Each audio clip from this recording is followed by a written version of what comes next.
Hi everyone, Renee from Australia. We're really excited to have the movie Down Under. What is going to catch Twihard fans by surprise the most, do you think? It's a surprise.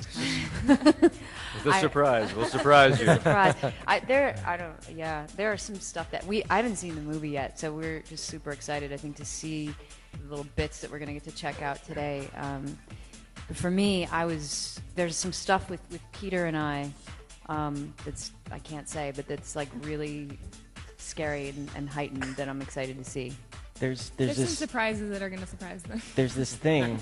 It's kind of hard not to give it away, right? It's hard. There's this thing, and it's like, and then it totally, and then that's what happens, and it's crazy. But you'll love it. Tell us. And you can quote him on that one. Well, I think also seeing all the international vampires, like that's going to be cool because they're all so It's different huge. and You get they're introduced cool. to a whole new cast. That's And pretty Bella's cool. a vampire, which is pretty awesome to see. A lot more vampires this time around. A lot more. International Right. vampires. There's a lot of I think fun, we have an actually. Australian vampire. Do we have an Australian vampire? We should. There are some. We have some research. Australian vampire Australia. friends, but they're not in the movie. It's a long trip. We didn't have time to go to We Australia. didn't have time to go to We did go to Australia. Very Egypt, busy. though. Hey guys, Mark Walters of BigFanboy.com. Thanks for coming out. I wanted to ask, Bill Condon is the only director that worked on 2 films. Everybody else just worked on 1. Can you talk a little bit about what he was able to bring to the franchise and sort of help, set these movies apart from the first 3? Honestly, it felt like Breaking Dawn was one movie. It is part 1 and part 2. I mean, it would have been insanely long otherwise. Bill was just an amazing director. I think whenever you're working with a director, you find that the energy from the director kind of trickles down through the entire set.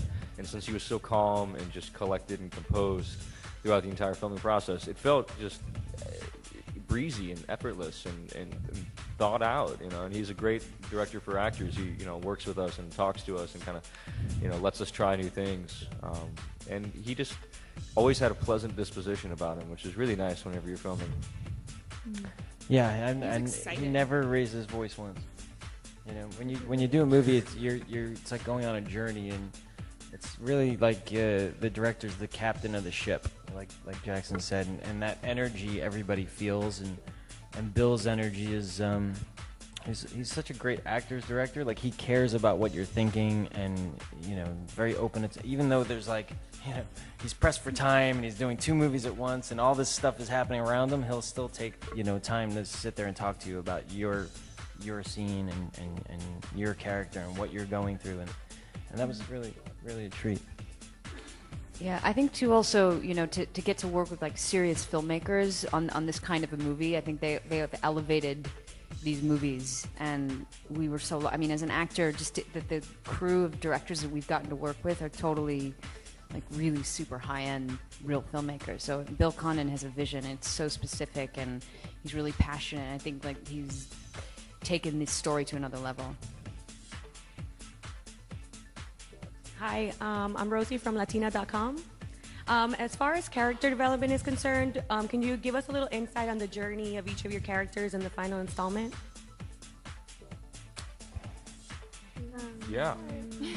Well, I think I'll start. When we first see Jasper, he's just kind of tweaked out. I always almost compared him to like a heroin junkie, and he's kind of going through withdrawals, and he hates it. He's just in a room full of high school kids, and he just wants to eat. It's like a guy on a diet being presented a bunch of donuts. It's like, no. And then, finally, as the movies progress, he gets more and more comfortable with that attitude, with that lifestyle, the vegetarian vampire and whatnot. And, finally, here in Breaking Dawn, I think it's the first time we ever see, Jasper just kind of at ease a little bit, and then all hell breaks loose. He likes that. Yeah, I think with Alice, it was nice for me. I feel like she had a really great kind of arc and development.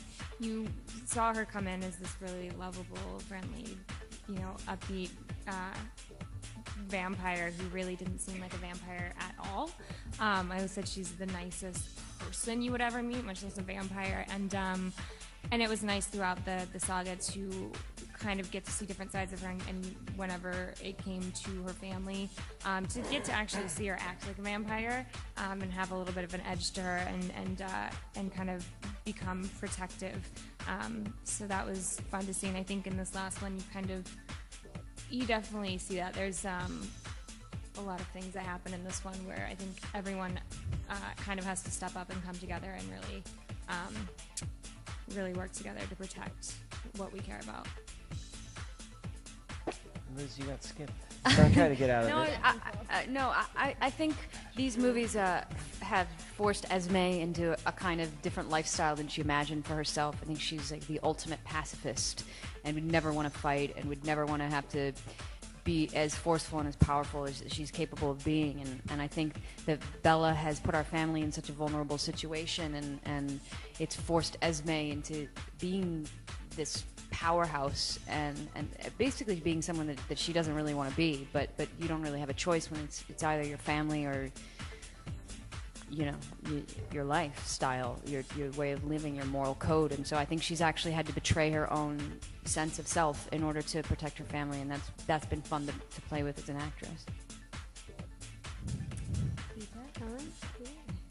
Well, in Twilight, I started out dyeing my hair blonde, and then as the movie progressed, I wore wigs, and the wigs kind of went through a transformation. And then in Breaking Dawn, it's a little longer. That's kind of my arc. I'll talk about. That's it. So mine are the 5 shades of Emmett, like 50 Shades of Grey. Yep. There's no, he's just fun-loving, and it's great. I know Emmett doesn't have the most lines, but he's such an influential character, and I just love playing him. He kicks it all off, right? He hasn't. It's just great showing the protective sides and how much he enjoys being a vampire and how much he is really rooting for Bella to become one, so he can roughhouse with her until she kicks his butt, and that's no fun for him. But yeah, I've really enjoyed watching Emmett and adding to him each movie. I actually really like. are the happiest I of do vampires, like. aren't I you? like that the humor that you brought to Emmett. Like through the movies, you get to see a side of Emmett that's very humorous. Gosh, the two of you together, it's like, It's a love fest. why don't you just spoon right now? Just do it. I feel like reading these books and investing in all of our characters like we have, and not always having the opportunity to portray every aspect of our character has definitely been a challenge. And I feel like first of all, I smile in this last movie, which is, well, it was a big deal for me. And it's not frustrating. It's just sort of the nature of these movies. They revolve around this love story, and we don't always get to show every side of our characters. So for me, I waited a long time for Eclipse to come around, and then Breaking Dawn, so you could see the other sides of her, and sort of have the audience root for Rosalie a little more.